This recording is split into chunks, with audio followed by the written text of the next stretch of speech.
So this is Screencast 4, and what I'm going to do in this is just outline some tasks I'd like you to do before the session, which are going to help you to be prepared and to get the most out of the workshops.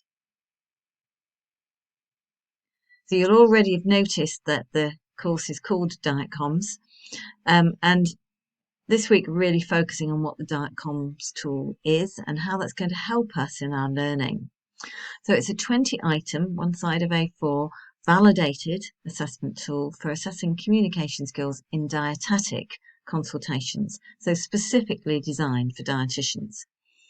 In these workshops, we're focusing on items 1 to 5, 15, A and B, and 20.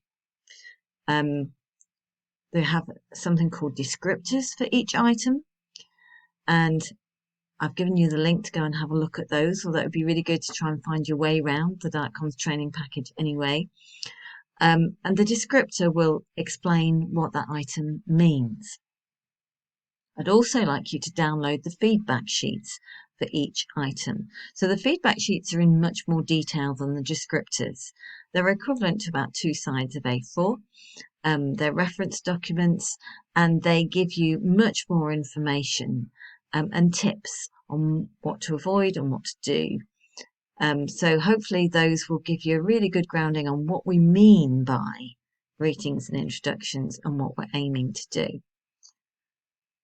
So I'm going to give you an example here. Greetings and introductions. We'll start with the first one. So this is just explaining to you, this is the descriptor. This is what we're going to look at. And this is greeting the patient and checking their identity, checking you've got the right person. So checking their full name, first line of address, and their date of birth.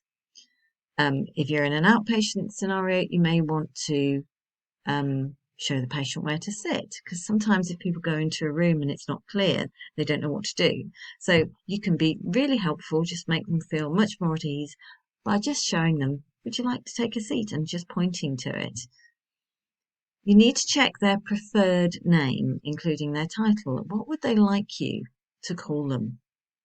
How would you like me to address you today? Some people will want you to use pronouns, Ms., Mrs., Mr., Dr., Reverend, whatever. Some people will be very happy to be called by their first name, but you need to check that and not assume it. So we're not going to be saying, is it all right if I call you Tom? We're going to check, what would you like me to call you? And it may be that Tom is known, his full name is Thomas, but actually he's normally known as Jack because he prefers his middle name. So you've got to go on preferences rather than assumptions of what people would like to be called. It's really important that you don't shorten a name until that person has told you that is what they would like to be called. And on medical notes in hospital, this is often recorded, and you might see it also above a patient's bed. The preferred name should be written above the patient's bed. But in an outpatient setting, it's for you to check it out. If you're in an inpatient setting, is that patient feeling well enough to have a conversation with you at the moment? We don't know. So we want to check, is that all right? Are you happy for me to come and talk to you about your diet? You need to introduce yourself and your role, and until you're qualified, you need to introduce yourself as a student dietitian. If you've got a supervisor with you, you might want to explain, and this is my supervisor, he's going to be observing me today. Is that all right?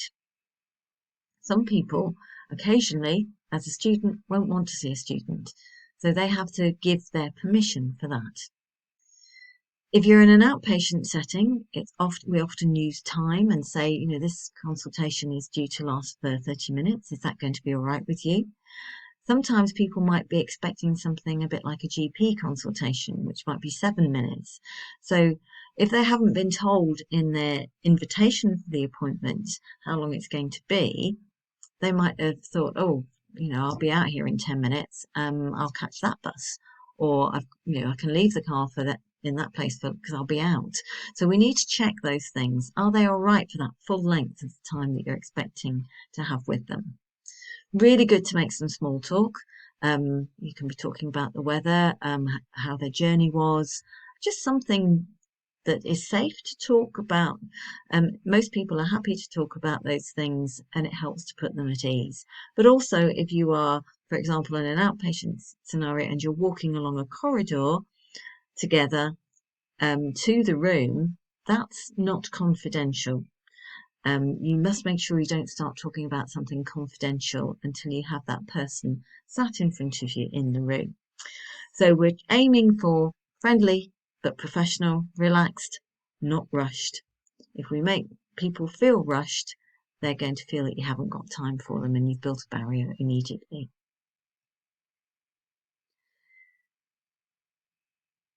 These are just some of the other sessions that we're going to be focusing on, the key skills we're going to be looking at.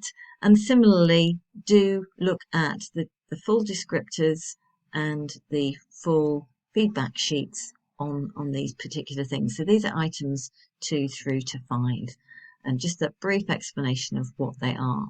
But do have a look at some examples. So I would recommend you go back to the videos of the outpatient consultation, and just focusing on the beginning part. The videos have been cut up into sections, so focus on the meeting and greeting section. Look at the bad version first and note down the skills that are used or not used, but also be looking at what the patient's doing and how they're reacting to that situation. So make a long list of things that weren't done well. But then have a look at the good one. There is a reasonable one as well, so you can look at that as well if you like, but particularly focus on the good one and note what you see there, but particularly look at the difference between the patient's response in the bad one and the good one. And the idea of doing this is to help you to see the impact of poor communication.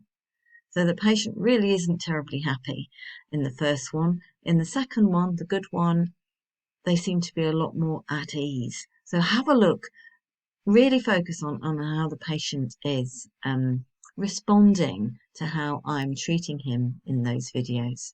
It'll give you a really good thought about the impact of bad, and hopefully some motivation to make sure you're not bad, but that you're good.